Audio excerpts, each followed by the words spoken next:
它其實通過了一個炎症水平，然後平衡我們自主神經、優化激素分泌這些複雜的這種生物機制，為我們身體營造一個自我修復、免疫監視和維護系統的這麼一個高效的工作大環境。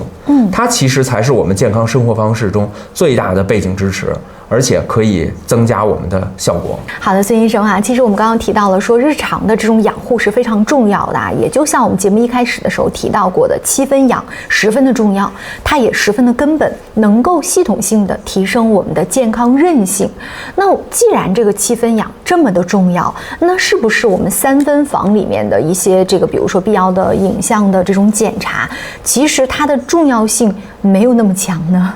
這個倒是容易混淆的一個概念。其實恰恰相反，就是我們提到的這個養與防，其實是健康管理的一個一體兩翼、相輔相成的這麼一個策略啊。養是指提升我們健康水平，夯實我們基礎的一個日常的一個功課。那麼我們說防其實是針對已知的這種高風險領域進行一個精準的排查，也就是說叫點對點的一個巡檢。那麼二者其實是缺一不可的。如果我們沒有良好的日常養護，那麼我們的防護線就會更加的脆弱，也更加承受更大的壓力。那麼如果我們沒有這種關鍵節點的這種1對1點對點的這種巡查，那麼我們的養護也可能會存在一個盲區。對，科學的守護其實是必要的這種影像的防線，能夠讓我們的防護啊，就是說更有方向、更安心，而且更高效。確實是這樣哈。那哪些影像是我們精心養護的同時，必須要去理性面對的結構性安全巡檢呢？您幫我們也勾勒一個這個比較清晰的一個路線圖吧。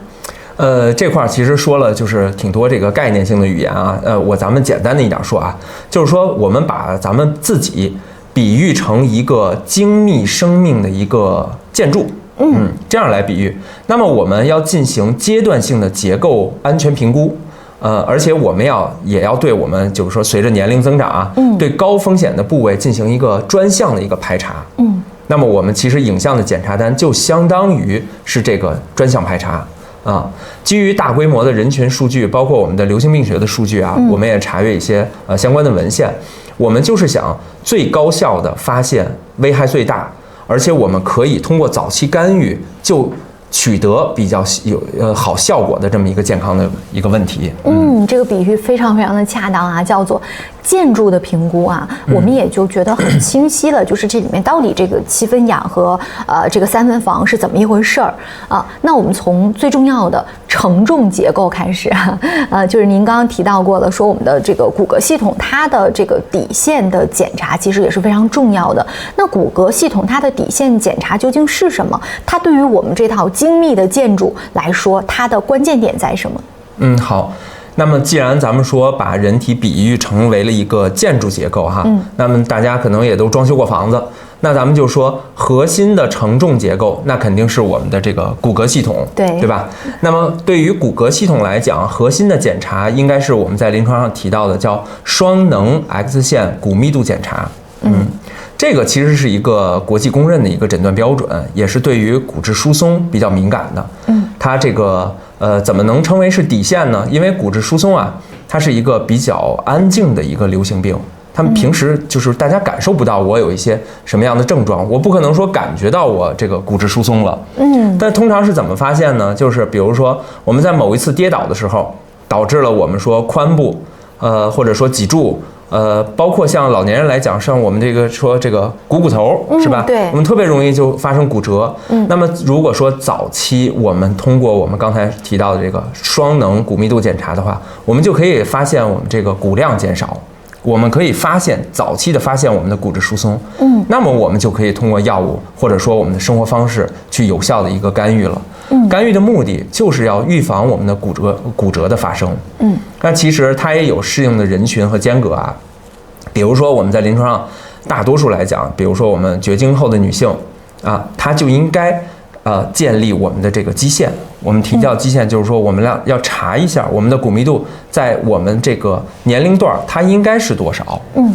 那比如說70歲以上的男性，而且我們沒有任何骨骼風險的情況下，我們也應該建議大家就是進行一個基線的一個隨訪。建立我們的健康的一個標準，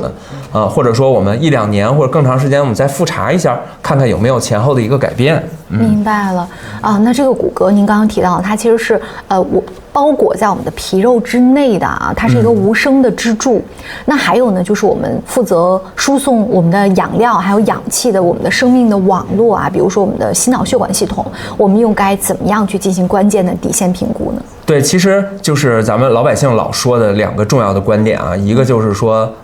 腦袋沒事兒，心臟沒事兒，我們可能就沒事兒。所以我們提到的第2個這個觀點就是生命供給的這個網絡，心血管系統，也是我們比較重要而且比較容易發生風險的一個風險點。對，那麼我們核心的檢查，比如說我們要查頸動脈超聲，篩查的是什麼呢？篩查是我們頸動脈的一個粥樣硬化，或者說叫斑塊。這塊就是說評估我們這個叫做腦卒中，其實是最常用、最經濟、最無創的一個影像學的一個檢查方法。那麼為什麼他說是底線呢？其實頸動脈是大腦主要的一個供血的一個通道，它分2側向上來供血。那麼我們這塊如果說有不穩定的斑塊，或者說嚴重的狹窄，或者說已經導致了我們缺血性的腦卒中了，那麼早期發現我們這個風險斑塊，或者說發現我們的重度狹窄，就可以通過強化藥物治療，或者說通過手術進行一個有效的一個干預。那麼這塊呢也有適應性的一個人群是什麼？比如說我們說啊，3高，高血壓、高血脂，包括我們在有這個糖尿病、吸菸、有冠心病史的患者。然後我們經常在生活中會出現，比如頭暈呀、黑蒙啊這些症狀的這個老年人，那麼就提示我們這個斑塊啊很危險了。我們最好是2-3年就進行一次複查。如果我們在檢查中我們已經發現了斑塊，那麼我們一定要聽從醫生的這個定期隨訪的這個安排啊。比如說1-2年就做一次，或者說間隔更短，這塊一定要遵醫囑。那麼我們第2個檢查其實是和這個影像是密切相關的，叫做冠狀動脈 CT 血管成像。這塊大家就是說到每家醫院可能有不同的叫法，也可能叫冠脈 CTA 檢查啊，它是一個縮寫，其實是說對心臟的冠狀動脈進行一個無創的一個成像，評估的是什麼呢？評估的叫鈣化積分和管腔狹窄情況。這塊想跟大家提示的是什麼？就是說它不是一個常規的一個篩查的項目，不是說我們想做就做哈，必須是遵循我們心內科醫生根據大家的個體情況，像咱們提到的說有沒有3高，有沒有吸煙，有沒有這個早發冠心病的這種家族史，來決定我們是否需要進行這個檢查。它其實是對於這個中高危人群風險的一個精細化的一個評估，並不適用於就是說我們鋪開了去進行這種檢查的。明白了。